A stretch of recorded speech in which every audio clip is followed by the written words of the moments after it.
आघाडीची महत्वाची बातमी समोर येते। पुण्यातून आंदेकर टोळीतील गुन्ह्यांचा आता एसटी बॉईज टोळीकडून पाठलाग आहे। पोलीस गाडीतून जाणाऱ्या आंदेकर टोळीचा पाठलाग करण्यात आलेला आहे। कोर्टाची तारीख संपल्यानंतर त्यांना या ठिकाणी हजर केलं जात होतं आणि त्याच वेळी हा पाठलाग करण्यात आल्याचं म्हटलं जात आहे।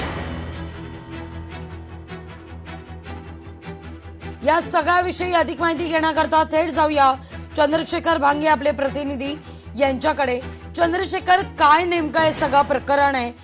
मुळात एसटी बॉईज टोळी हा काय नेमका सगळा घोळ आहे की त्यांनी आंदेकरला फॉलो करावं? काय घडतंय नेमकं या रस्त्यांवर? लागू मी तुम्हाला या एसटी बॉईज टोळीचा पहिला उल्लेख जो झाला त्याचा खुलासा करतो की सूरज ठोंबरे नावाचा हा गुंड आहे आणि या सूरज ठोंबरेनं थेट पोलिसांच्या गाड्यांचा पाठलाग केला आहे। पुण्यामध्ये जे गँगवॉर सध्या सुरू आहे, आंदेकर वर्सेस कोमकर आणि एसटी बॉईज या टोळीतून हा गँगवॉरचा पाठलाग जो आहे तो त्यांनी केलेला आहे। आंदेकर टोळीतील जे गुंड होते त्यांना कोर्टाच्या तारखेसाठी पुण्यात आणलेलं होतं आणि कोर्टाची तारखेचं काम आटोपून या सगळ्या गुंडांना धुळे आणि नंदुरबारच्या जेलमध्ये घेऊन जात असताना पुण्यापासून ते चाकणपर्यंत हा सगळा पाठलाग झालेला आहे। आणि पाठलाग करणारे जे गुंड होते ते एसटी बॉईज अर्थात सूरज ठोंबरे नावाचा जो गुंड आहे त्याच्या टोळीतील हे सगळे गुन्हेगार होते।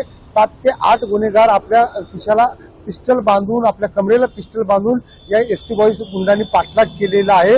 पोलिसांच्या गाड्याचा पाठलाग केल्यामुळे खरं तर हा प्रश्नचिन्ह उपस्थित केला जात आहे। ज्या पद्धतीने पुण्यामध्ये आतापर्यंत नगरसेवक जे आहे त्यांच्या खुनाच्या बदल्यात आंदेकर टोळीनं 4 जणांची हत्या केलेली आहे आणि या हत्येचा बदला घेण्यासाठी एसटी बॉईज आणि कोमकर टोळीनं हा पाठलाग केलेला आहे आणि या पाठलागानंतर आरोपींना काही पोलिसांनी ताब्यात सुद्धा घेतल्याची माहिती आहे। पुण्यामध्ये ज्या पद्धतीनं गँगवॉरचा भडका उडालेला आहे, खरं तर 2 दिवसापूर्वी पुण्यामध्ये आंदेकर टोळीच्या साक्षीदारावरती फायरिंग करण्यात आली होती आणि आता थेट पोलिसांच्या वाहनाचा पाठलाग करून त्यांना त्या ठिकाणी त्यांची हत्या करायची होती का आणखीन वेगळा कुठला प्रकार होता हा अद्याप समोर आलेला नाही। लागली चंद्रशेखर, मुळात पोलिसांची व्हॅन असताना, सुरक्षा असताना हे सगळे प्रकार जर पुण्यात घडत असतील तर मात्र कायदा सुव्यवस्थेबद्दल चिंता निर्माण होतीये पुण्याच्या।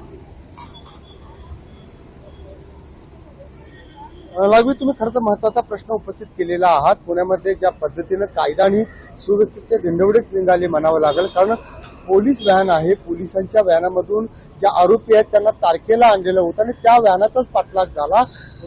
चाकण पर्यंत हा पाठलाग झाला। साधारण 40 ते 50 किलोमीटरचा हा पोलिसांच्या गाड्यांचा पाठलाग आहे। मुळात हा कायदा आणि सुव्यवस्थेचाच प्रश्न निर्माण झाला म्हणावं लागेल। ज्या व्हॅनमध्ये हे आरोपी ठेवण्यात आलेले होते, आंदेकर टोळीतील जो मुख्य आरोपी आहेत त्या व्हॅनमध्ये होता, त्याचबरोबर वाडेकर नावाचे 2 गुंड त्या व्हॅनमध्ये होते आणि या 3 गुंडांना घेऊन ही पोलीस व्हॅन ज्यावेळेस जात होती त्या व्हॅनच्या पुढच्या बाजूला आणि मागच्या बाजूला काही गुंड जे आहेत ते गिरट्या सुद्धा घालत होते। त्या ठिकाणी ही व्हॅन वॉशरूमसाठी थांबवण्यात आली, त्या ठिकाणी सुद्धा हे गुंड त्या ठिकाणी दडून बसलेले होते।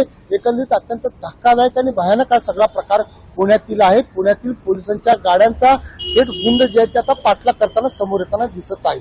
लागवी अगदी चंद्रशेखर, धन्यवाद तुम्ही दिलेल्या एकूण सविस्तर माहिती करता।